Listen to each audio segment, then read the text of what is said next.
Bon, du coup, je vais devoir finir sans filmer parce que le problème, c'est que là, il commence à pleuvoir et que du coup, je peux pas laisser la caméra sous l'eau. Là, ce que j'ai fait, c'est que j'ai préparé le champ de patates. J'espère qu'on va pas trop entendre la pluie. J'ai préparé le champ de patates. Dans le fond, il y avait une bâche pour tuer les mauvaises herbes qu'il y avait en dessous, que j'avais pas eu le temps de m'occuper l'année d'avant quand c'était un potager. Donc j'avais mis ça pour que ça travaille pendant un an. Là, ça a bien travaillé, il reste plus que les ronces, mais en même temps, les ronces, c'est compliqué de les tuer parce que même quand il n'y a pas de lumière, ça pousse. Donc là, j'ai redécalé dans le fond. Donc normalement, l'année prochaine, j'aurai tout l'espace pour pouvoir mettre des pommes de terre. Et là, je rebâche. Alors, j'ai passé la débroussailleuse partout. Et là, je rebâche avec les bâches qu'il y avait dans le potager pour être sûr que l'herbe ne repousse pas trop d'ici avril ou mai. Je sais plus quand est-ce qu'on plante les patates. Ça doit être dans ces eaux-là. À la floraison des lilas, en tout cas. Je veux pas trop que ça repousse. Donc là, je vais bâcher correctement. Comme ça, arriver au moment de planter les pommes de terre, alors juste enlever les bâches, passer un coup de grelinette et c'est parti. Je vais refaire aussi tout le tour en fait, tout le grillage parce qu'il s'est un petit peu affaissé, etc. La chienne a tendance à créer une petite ouverture aussi pour pouvoir y aller. Donc là ça va parce qu'il n'y a rien dedans, mais quand il va y avoir les pommes de terre, ça va être un petit peu plus dérangeant. Donc là comme il pleut, je vais m'occuper de ça, je vais finir ça.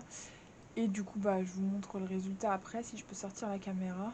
Et ensuite, du coup, dans le fond du champ de patates, j'ai quelques arbres qui me dérangent. Ça donne pas assez de lumière, en fait. La journée, le soleil, il vient de derrière ces arbres-là. Et du coup, en plein été, il n'y a pas assez de soleil sur mes pommes de terre. Donc, il faut que je m'occupe de ça. J'ai 3 arbres à virer. Sachant que c'est des arbres à épines qu'il faut qu'on enlève depuis un moment. C'est juste qu'on n'a pas pris le temps de le faire.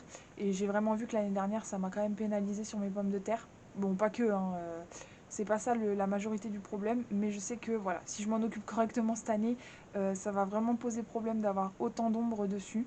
Bon, du coup, on se retrouve facilement 2 semaines après le début de la vidéo avec le champ de pommes de terre.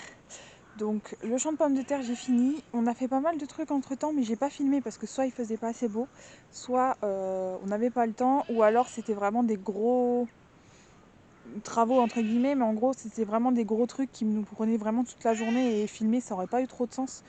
Donc je vais quand même vous faire un point sur ce qu'on a fait. Donc du coup le champ de pommes de terre c'est fini, faut juste que je remette le grillage parce qu'il y a un arbre qui est tombé dessus quand on l'a coupé, mais ça c'est pas un problème. Ici on avait 2 grands piquets de l'ancien poulailler qui étaient scellés dans le béton que j'ai enlevé. Ça n'a pas été très facile mais j'ai fini par y arriver, il faut juste maintenant que je rebouche le trou. Mais ça c'est un bon truc de fait parce que ça faisait facilement 2 ans je crois que je voulais l'enlever. Mais j'y arrivais pas parce que j'avais pas compris qu'il était scellé dans le béton. Donc là au moins c'est fait. Ensuite ici, donc c'est le grand massif qu'il y a à côté du potager. Donc là, Luc il a coupé cet arbre là qui partait très très haut et qui nous dérangeait dans l'allée en fait, ça passait par dessus. Il a coupé celui-là qui est un arbre à épines qu'il faut encore que j'enlève quelques branches là pour qu'on le raccourcisse encore. Donc là il y a l'arbre à épines. Il a fait celui-là là qui est tombé du coup sur le champ de pommes de terre, donc c'est pour ça qu'il faut que je remette le grillage. Et il a fait celui-ci. Voilà, donc c'est déjà pas mal, il y en a encore 2-3 à faire dans le massif, mais au moins ce sera nickel. Ça fera un peu plus de lumière pour les fraisiers qui sont là, mais pas trop non plus parce qu'il y aura les lilas et tout ça. Donc ça au moins c'est fait. Donc sur tout ce qu'on a coupé dans le massif, on a récupéré que ça et ça comme bois. Le reste on l'a pas gardé parce qu'en fait c'est de l'épine et ça brûle vraiment pas bien. Ça je sais plus ce que c'est, mais en tout cas c'est le seul bois qu'on a pu garder. Donc quand on coupe comme ça du bois, on essaye de récupérer au maximum, comme nous on se chauffe au bois, c'est quand même plus pratique. Donc là c'est du bois qu'il va falloir qu'on range pour être brûlé dans 2 ans maintenant. Pour l'accès à la chèvre, donc toute la partie qui a été défrichée, ici on avait une espèce de porte, en fait c'était le grillage qui était accroché là et à chaque fois il fallait soulever pour ouvrir. Bref, c'était vraiment pas pratique, ça arrêtait pas de tomber, donc avec les chiens vraiment pas pratique. Donc là j'ai remis l'ancienne porte de l'ancien poulailler que j'avais défait il y a déjà quelques années. J'avais gardé la porte parce qu'elle était quand même en bon état.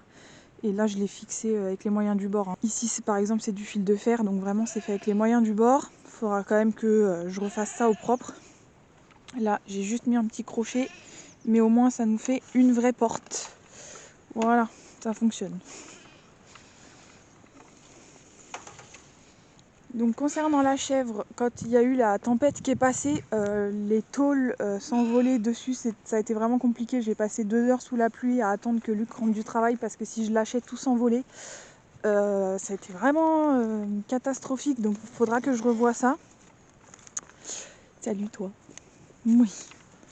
Et là il y a quelques jours il m'a cassé la tôle sur le côté, faut que je change, faut que je mette une tôle en métal comme ça il pourra pas me la casser.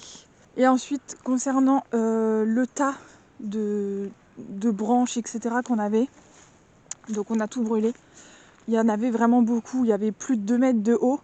Alors je sais techniquement c'est pas très écologique de brûler, sauf que si on compte tous nos allers-retours à la déchetterie pour emmener tout ça, ça revenait plus écologique de tout brûler. Et franchement c'était beaucoup moins de boulot.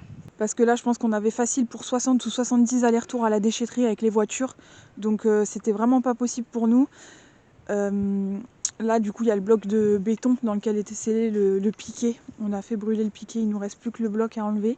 Après là c'était vraiment un gros feu, c'était exceptionnel parce qu'on avait vraiment entassé pendant très longtemps. Mais on n'a pas brûlé n'importe comment, déjà on est très loin de la maison donc ça risque rien. Et ensuite de ça on avait le tuyau d'arrosage de déroulé et ça a été trempé en fait tout autour du tas. Donc comme vous voyez vu la grandeur du tas c'est quand même resté sur une petite zone. Et ensuite ici aussi on a pas mal avancé, donc on avait 2 arbres qui montaient très très haut et qui allaient direction de la maison. Donc avec la tempête qu'il y a eu, on avait vraiment très peur que ça tombe. Donc ça faisait un moment qu'il fallait qu'on les fasse couper, là on l'a fait du coup. Donc il y a une entreprise qui est venue nous couper les 2 arbres là. Celui derrière quand je suis montée voir, je l'ai poussé, il est tombé, donc voilà. Et avec ces 2 arbres là, on récupère tout ça de bois. Voilà, donc là on a commencé à le fendre. Là il est débité. Il y en a encore un petit peu derrière. Hop, tout ça c'est débité en 50. Donc ça c'est pareil, c'est du bois pour dans 2 ans. Mais voilà, là on a coupé 2 arbres encore. Et comme là c'est de l'acacia, on garde absolument tout. Et celui-là pareil, là faudra qu'on le débite en 50. Donc on finit déjà le tas qu'on a là. Donc voilà en gros ce qu'on a fait ces dernières semaines. Là la semaine prochaine il va geler, donc assez fort quand même. Donc je pense que je vais pas pouvoir faire grand chose dehors. Étant donné que à force de bricoler dehors dans le froid, j'ai des engelures aux mains, donc il faut vraiment que je reste au maximum au chaud quand il fait très froid. Mais par contre, il faudra quand même qu'on aille faire un truc la semaine prochaine, c'est du bois, parce que on n'en a plus du tout. Là, on a tout liquidé, on a fini les deux morceaux de bois qui nous restaient pour cet hiver. Il n'y a plus rien du tout, donc il y a encore du bois sec dans la forêt, il faut juste le débiter et le fendre. Faut quand même le faire. Donc il faut absolument qu'on aille faire ça cette semaine, même s'il fait froid. Et en plus de ça, on est tombé en panne de chauffe-eau, donc il faut changer la résistance et refaire une partie des tuyaux. Donc c'est pour ça qu'il y a certains trucs qui nous prennent beaucoup de temps, mais que on peut pas, je peux pas filmer vraiment, parce que soit pas pratique, soit voilà, très long, et du coup ça sert à rien de filmer. De toute façon, là, à l'heure où je filme, on est le 4 février et normalement, je suis censée commencer les semis à partir du 15. S'il n'y a pas de gel pendant une semaine après le 15 février, enfin, s'il n'y a pas de gel d'annoncé, je commencerai les semis le 15. Sinon, je repousserai un peu. Et j'ai quand même 2-3 trucs de prévus qu'il faut absolument que je fasse prochainement. Donc, normalement, je devrais avoir quand même du contenu à vous filmer. Bon, du coup, voilà. Je vous laisse là et je vous dis à bientôt dans le prochain vlog.